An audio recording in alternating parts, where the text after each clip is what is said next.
Hail and welcome. My name is Kirby Graywitch, and I am your host here on The In-Between, where we discuss things esoteric, do tarot draws, and today is November 20th, and we are having a new moon in Scorpio.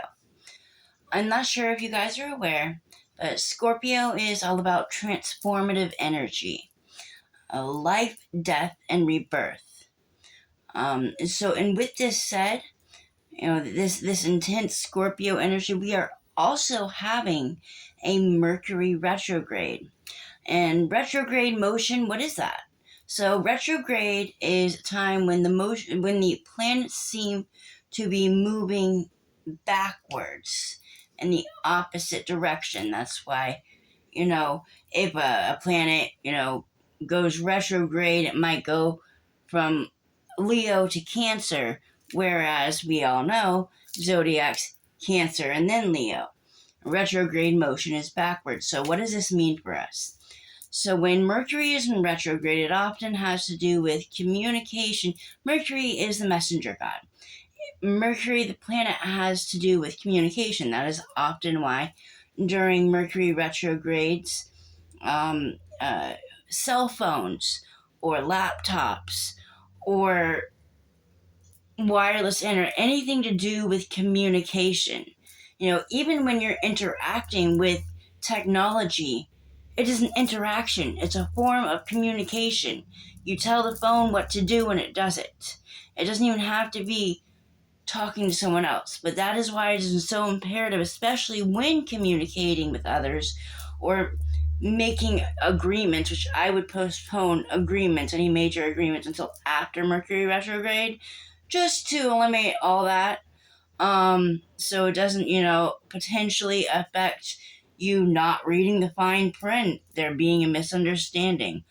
But anyhow, so that is why, often we have miscommunication and people will, postpone putting off, or people who are attuned with astrology and understand what Mercury retrograde is, they will postpone any kind of major communication or major agreement until after the retrograde has passed. That said, today with the Scorpio new moon and Mercury being in retrograde, I thought it would be an excellent time to do a pick a pile shadow style. Okay, so what does that mean? So I am a shadow witch. I'm an eclectic witch. I do a lot of witchcraft. But what is a shadow witch? Okay, so what is shadow work? Shadow witch comes from shadow work. So what is shadow work?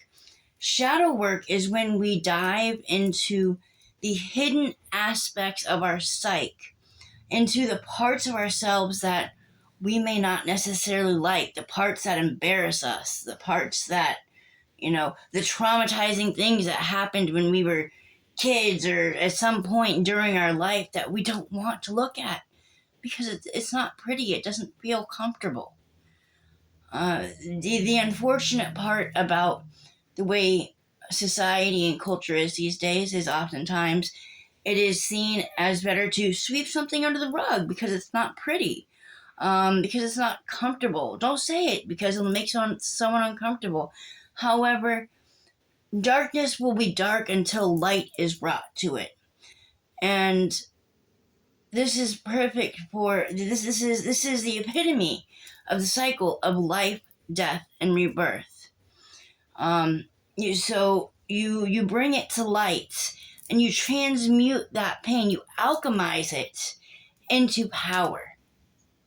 Okay, so instead of letting it drag you down, you look at it. You look at it in the eye, and you say, "This happened to me. I went through this. That was uncomfortable. That hurt me."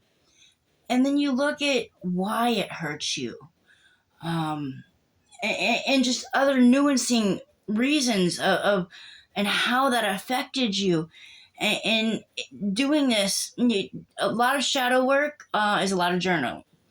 I've done a lot of journaling when it comes to shadow work. I've been through a lot of traumatizing things. Just being real. Um, and that said, that is why I am also a gatekeeper. I am somebody who not only shows somebody the path, but can help enlighten them as far as walking from the darkness to the light. But you will stay exactly where you are until you are ready to move on. Until the pain becomes great enough, you'll wallow in it. And I don't mean to be, blunt, but that's how it is. A lot of people, they enjoy being the victim. But for those who don't enjoy being the victim, who realize how their trauma has affected or continues to affect their daily life, the way they interact with people, I can help them.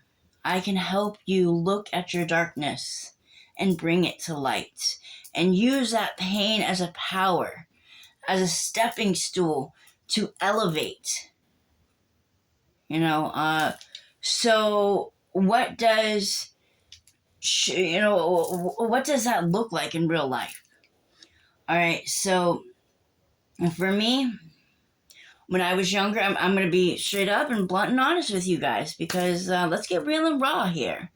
And if you don't like it, change the channel. So for me, when I was younger, I was sexually abused.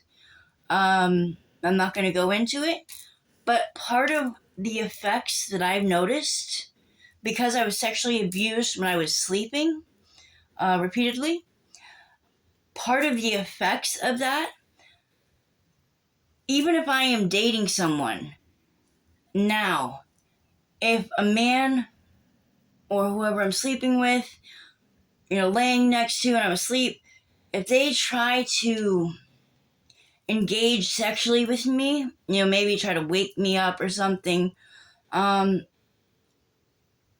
immediately go into victim stage. I am at post-traumatic stress. I go back to when I was a young girl and I didn't know what to do. And that is uncomfortable to admit, to express. But this is reality. Okay? And shadow work is about looking at the things about yourself that might not be comfortable.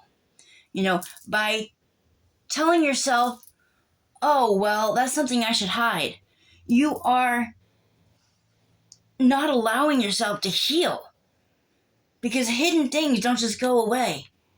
They're just repressed. They're going to show up later, unexpected, at the most, at a time when it's going to be impactful and you don't even expect it to show up. And it affects something. And anyhow, it is very important to allow yourself to be you, light and dark, shadow self and higher self, and love yourself for all that you are. Because nothing is black and white. Nobody is all good or all bad. No subject, no idea is all good or all bad. Everything has pros and cons. It's all shades of gray. And if you only love a certain part of yourself, you are not allowing yourself true unconditional love. Yeah, that happened to me. Yeah, some of you might be like, oh my God, she's on social media sharing that she was sexually abused. Well, factual. Sexual abuse has become so common, it's like uncommon to find someone who hasn't been sexually abused. And that is very unfortunate, but it's true. That said, and that also might be because I associate with people who need healing. I attract people who need healing. Like attracts like. So maybe people who have been through more are naturally attracted. I naturally attract them because I have been through a lot. So maybe that is just my perception that a lot of people have been sexually abused. But I've met men and women who have been sexually abused.